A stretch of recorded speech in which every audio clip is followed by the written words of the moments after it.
زمون خپل پیغمبر د دې صبر په سلسله کې او د مسلمان د عبرت دپاره یو مثال ویلی دی دا غي په خپله ویلی دی او دا د امت د تعلیم دپاره ویلی دی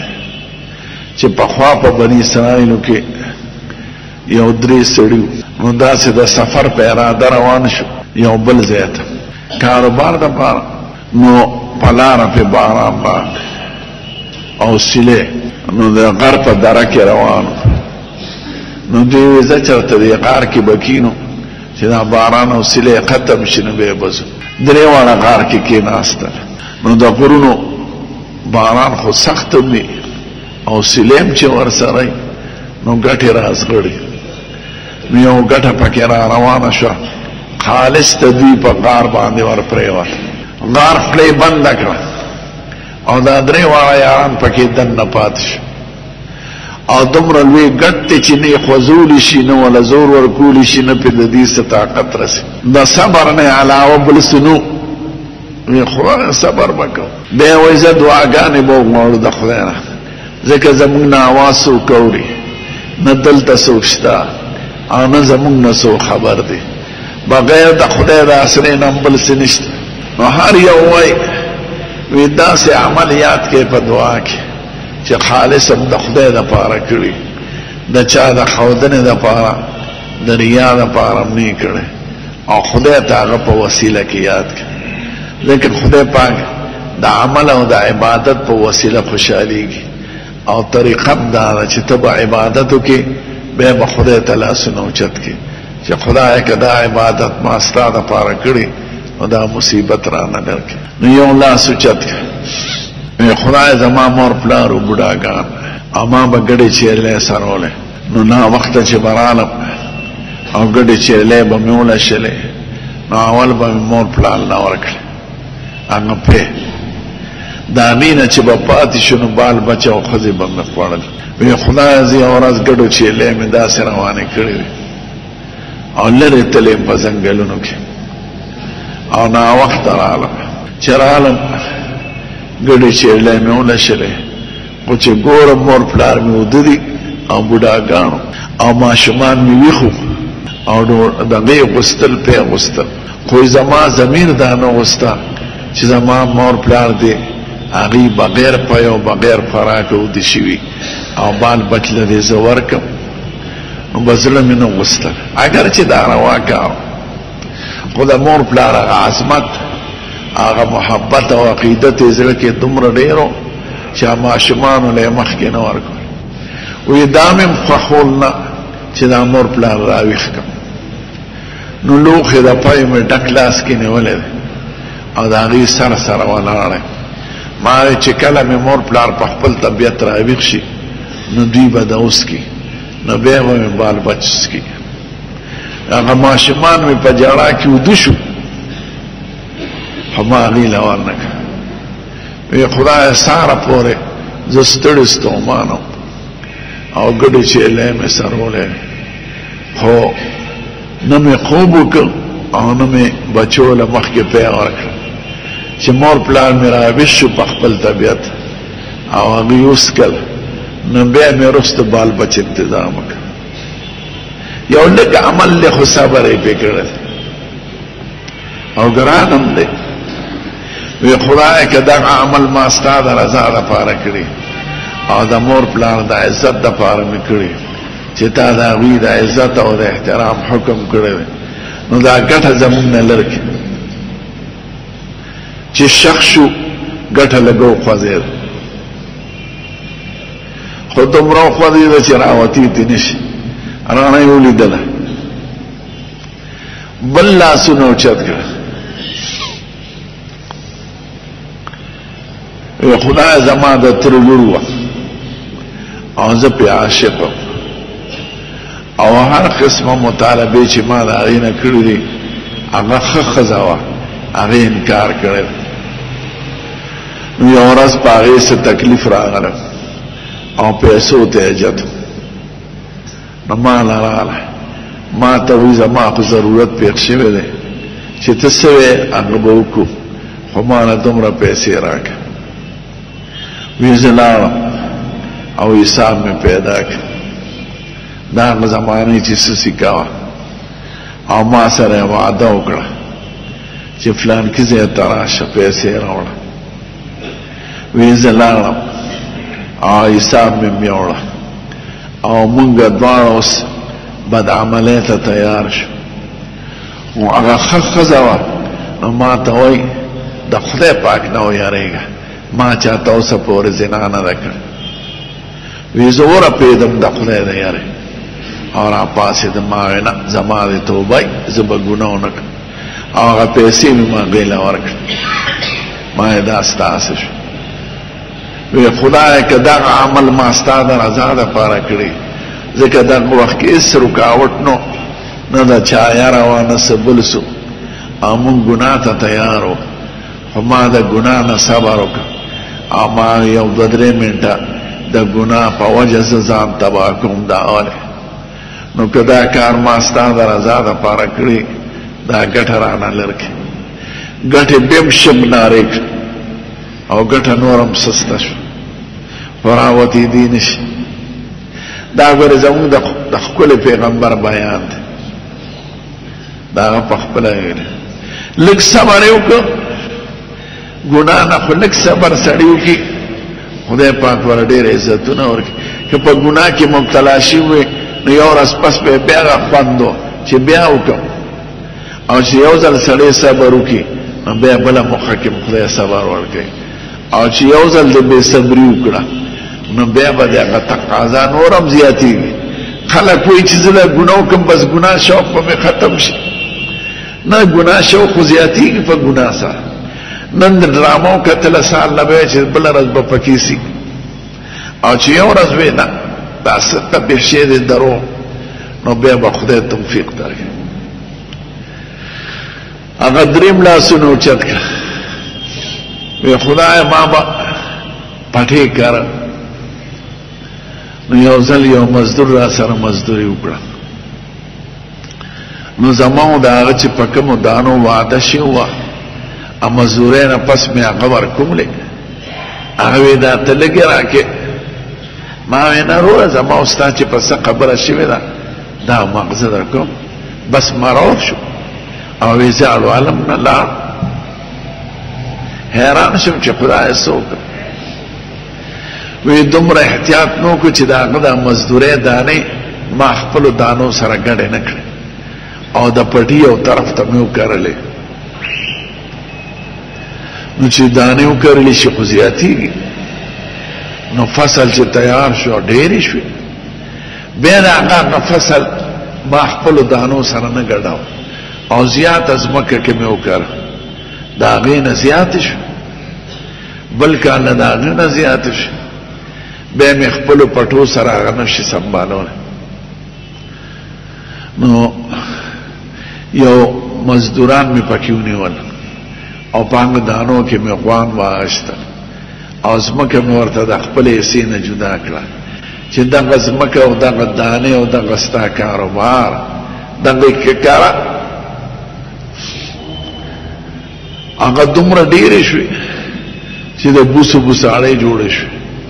او د دانو اټالې جوړې شوې او د غویانو رمې او ګډې جوړې شوې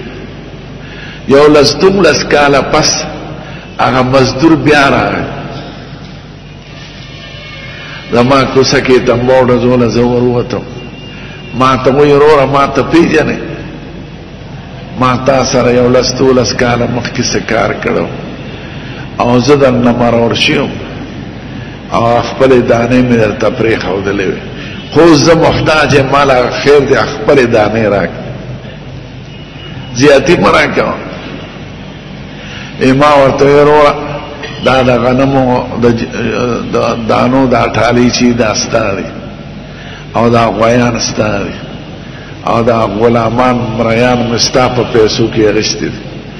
نو ما ته وایي یا خو په پو نیم سیر باندې جګړه کوله او یا راغله دومره سامان راکې ټوکې را سره ولې کې صاف صاف راته ووایه چې نه درکوم ما ورته یې ټوکې نه کوم دا ستا هغه مال ستا دانې دي ستا غویان وزه بوزه هغه سړي ټول غوان روان کړ او دانو انتظام وکړ وی خدای که دې مزدور سره ما د احسان ستا د رضا دپاره کړي نو زمونږ نه دا ګټ لرکې شک شو چې ګټ وزغاړی او دوی ته درې واړه ور زمونږ د شریعت د حکم دی چې مزدور له به د خپلو چېدونه مخکې مزدوري ورکړي او حضور پاک وایي زیات د عذاب لایق په هغه سړی وي چې په یو مزدور باندې مزدوري وکړي او هغه له هغه خپل حق نه ورکوي نو د عذاب هم سخت دی او ثواب هم ډېر دی نو صبر په عباداتو کې صبر د ګناهونو نه او صبر د تکلیف وخت کې دا چې سړی وکړي خدای پاک هغه له اجرونه ورکړي تاسو به دا وایئ چې د هر څه دا کله عذاب می او کله یو امتحانی د خدای د طرف دا هغې دواړه علامې شریعت ښودلې دي که په سړي تکلیف راغی یا په یو قوم او دوی وي چې دا هر څه د خدای پاک د طرفه زمون خدای کې اختیار نشته منګ او مال او ملکیت د خدای نو چې خدای راکړي څه کوي بس راضي نو که د دې ایمان مضبوط شي او د خدای په کړو یقین مضبوط شي او دې صبر وکړي نو دا د خدای د طرفه د دپاره به اندازې بدلې وي او د باندې امتحان نه د ایمان د مضبوطیا او کنه تکلیف راغی د خولې نه ناشوړه وکړي او خدای ته فقار او رسول ته فقار او دین ته فقار او کنزلې کوله او د دنیا اسباب ته دا نسبت کوي چې دا داسې شی دا ګوګړ دی او دا ګیس دی دا نه یادې چې دا ګوګړ او ګیس هم د خدای په حکم چلیږي نو دا د لپاره عذاب دی نو چې کله در باندې تکلیف راشي قومي یا ځان له نو د خدای په کړو صبر کوي او ورسه د خدای د طرفه ګڼئ نو هغه به ستاسو دپاره د کامیابۍ او د ایمان لارې خدای دغې تکلیف زدګانو ته لوی لوی اجرونه ورکړي او د هغې د بحالۍ د خدای اسباب برابر کړي او زمونږ د حکومتونو ته د خدای هدایت نصیب کړي چې هر چا ته خپل حق ورسوي د قیامت په علامو کې زموږ ښکلی پیغمبر زلزلې یادې کړي دي چې زلزلې د قیامت علامه ده او دا هغه ویلي دي چې د قیامت نه به مخکې زلزلې راځي او خطرناکې به زلزلې د خدای د قدرت یو لویه نښه ده چې خدای پاک د عالم تباه کول او ختمول د سکندونو کار ډېر خلک به راتلل حضور پاک نه به یې تپوس کوم چې صاحب قیامت به کوي نو قرآن شریف د دې مختلفو ځایونو کې جوابونه کړي دي او کله به یې د هغې د تسلۍ دپاره وی دا مسلمان به لا وفات شوي نه چې قیامت به راغلي یعنې ستاسو قیامت وی ته د لوی قیامت څه تپوس کې چې سړی مړ شي خو د قیامت راغی د عمل نامه ودرېده د سره حساب کتاب رو شروع شي نو د سړي چې من ماته فقط قامت قیامته چې سړی مړ شي نو د هغه قیامت راځي نو زلزلو اسباب هم وي خو د تنګ نظرو خلقو نظر صرف اسبابو پورې او چې د چاله خدای بصیرت ورکړي او پوهه ورکړي نو هغې د اسبابو نه مخکې نظر اچوي زمونږ دا خلک او تاسو زمونږ د ټولو عقیده دا ده چې رزق خدای سړي له ورکوي نو چې څوک نه پوهېږي نو هغوی وایي یاره زه محنت کوم نو دا خو زه په خپل لاسونو ګټم خو دې ته ګورو نه چې کومه ځمکه ته استعمالی دا ځمکه چا پیدا کړې ده او کوم لاسونه چې استعمالی دا لاسونه چا درکړي دي او کومو سترګو باندې چې ورته ګورې دا سترګې چا درکړي دي او کوم غویان چې استعمالی دا غویان د چا دي او کوم نور چې پې لګي ستا په فصل دا نور د چا دی او کومه سپومۍ چې پې لګي دا سپومۍ د چا ده دا ټول خو یو نظام دی اسباب خدای پیدا کړی دي او دا اسباب ټول تړل د خدای لاس کې دقه ظاهري سینسدانان او د کم نظر والا خلق بداوي چې رزمکه کې زلزلہ راغله دا بس ګیس جمع شوي سمادنیات وي سګوګړ وي هغه بزور کړي نو زمکه بچودلی او زمکه کې حرکات راشي ټیک دا ټول اسباب دي خو ګوګړی نو دا ګوګړ پکې چا پیدا کړی او که ګیسی نو دا ګیس پکې چا پیدا کړی او دا ګیس او ګوګړ پکې مخکې نو مخکې ول زلزلہ نه راتله خو دا ټیک ته نظام د خدای دی او چې کله خدای حکم وکړي او ګوګړم اثر وکړي او ګیسم اثر وکړي